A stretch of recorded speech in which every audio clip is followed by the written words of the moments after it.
Good evening प्यारे बच्चों। और हम आ गए हैं आज एक अपनी नई वीडियो के साथ। आज अपना चैप्टर वही चल रहा है, चैप्टर नंबर 4 कोऑर्डिनेट इक्वेशन, द्विघात समीकरण। तो आज हम एक्सरसाइज 4.3 में आज हम पढ़ेंगे विविधकर सूत्र। विविधकर सूत्र d बराबर बी स्क्वायर माइनस 4ac ये विविधकर सूत्र होता है। इससे पहले मैंने एक वीडियो में इसके सारे फार्मूले मैंने बताया था। इसमें द्विघात समीकरण है, इसमें हमको इसका विविधकर ज्ञात करना है। ये 2x square minus 4x plus 3 बराबर 0 का विविधकर ज्ञात कीजिए। विविधकर के साथ हम इसके मूलों की प्रकृति भी ज्ञात कर सकते हैं। विविधकर ज्ञात कर मूलों की प्रकृति ज्ञात कीजिए। मूलों की प्रकृति ज्ञात कीजिए, ये क्वेश्चन हो जाएगा हमारा। मतलब इसमें हमको विविधकर के साथ मूलों की प्रकृति भी हमको ज्ञात करना है। तो मूलों की प्रकृति ज्ञात करने के मैंने इससे पहले वाली वीडियो में मैंने बताया था कि मूलों की प्रकृति किस तरह ज्ञात की जाती है। ये क्वेश्चन कक्षा 10वीं क्लास का है, एक्सरसाइज 4.3। तो हम इसका विविधकर कैसे ज्ञात करेंगे, उसके पहले हम क्या करते हैं कि द्विघात समीकरण जो दिया है, मतलब इसको वर्ग समीकरण के नाम से जानते हैं। मैंने पहले ही बताया था ये वर्ग समीकरण भी है, क्योंकि इसमें चर राशि की अधिकतम घात 2 होती है, इसलिए इसको वर्ग समीकरण भी कहते हैं। तो द्विघात समीकरण, ये जो आपका समीकरण दिया है, इस समीकरण की पहले हम तुलना करेंगे किससे? मानक समीकरण से। मतलब यहां लिखेंगे कि दिए गए समीकरण की तुलना, दिए गए समीकरण की तुलना ax square plus bx plus c बराबर 0 से करने पर तो हम क्या करेंगे? कंपेयर कर लेंगे। तो हम कैसे कंपेयर करेंगे?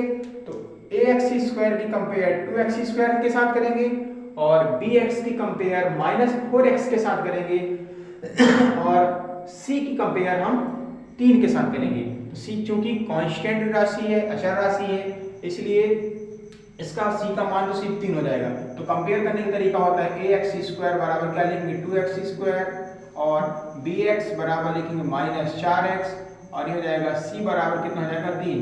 तो हमने x स्क्वायर से x स्क्वायर काट दिया, a बराबर आएगा 2।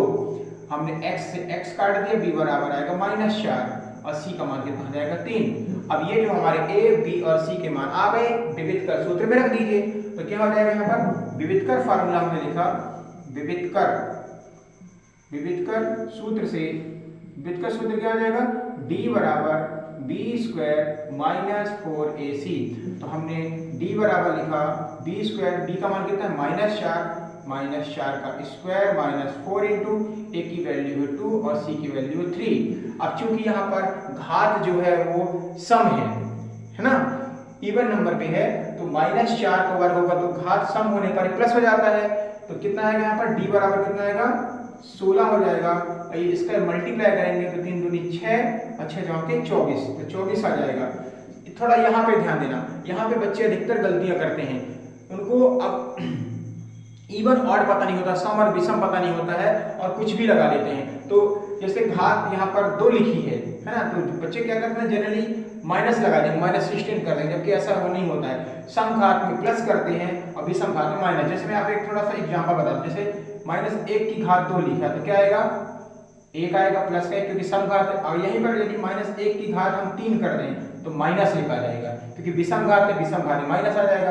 अगर हम इसको माइनस 1 की घात 4 करेंगे तो सम घात तो प्लस आएगा। यहाँ पर माइनस 1 की घात कितना करें? 5 करेंगे तो कितना आएगा? माइनस 1 आएगा। तो थोड़ा ये ध्यान रखें, बेसिक चीजें होती हैं, है ना।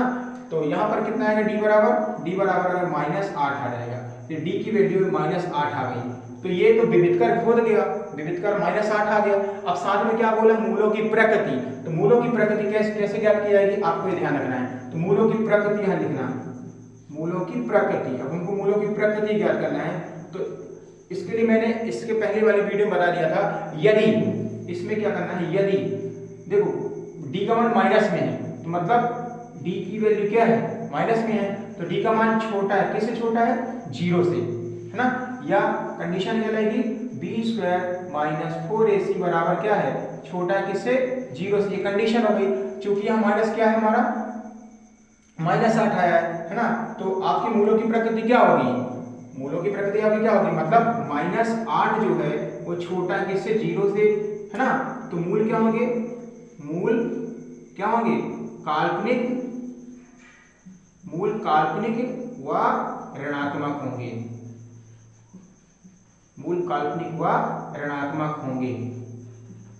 ये हो गई मूलों की प्रकृति, क्योंकि हमारी डी की वैल्यू माइनस की है ना, तो माइनस ये जिसके साइड नोक होती है वो छोटा मान कहलाता है, जिसके साइड ये खुला होता है वो बड़ा मान कहलाता है। अब इसमें देखो जैसे 0 से, है ना, ये डी की देखो यहाँ पर नोक है ना, तो नोक डी से, डी की ओर डायरेक्शन है, ये छोटा हो जाएगा, ये वाला बड़ा हो जाएगा। तो डी की value B square minus 4ac होता है, तो ये भी छोटा, क्योंकि बी स्क्वायर को सॉल्व करने पर तो -8 आया है। तो इस तरह से -8 छोटा है किससे, 0 से। तो मूल काल्पनिक व ऋणात्मक होंगे।